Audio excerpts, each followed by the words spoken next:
कायद अवाम ने अपने जान का नजराना पेश किया। मेरे 2 भाई शहीद हुए हैं। जो अवाम की तकलीफ है वो मेरी तकलीफ है।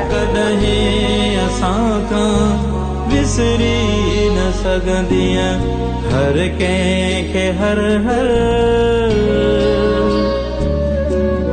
हर के हर हर 27 दिसंबर तो जी याद जा रे पे।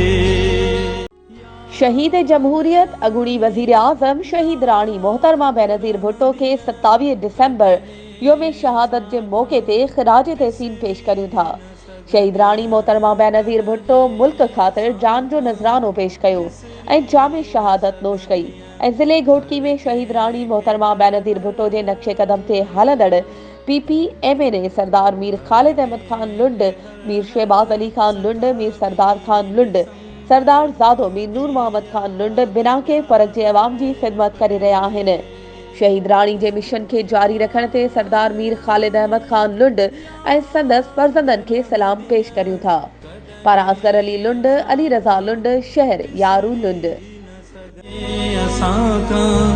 विसरी न सगंदियां हर के हर हर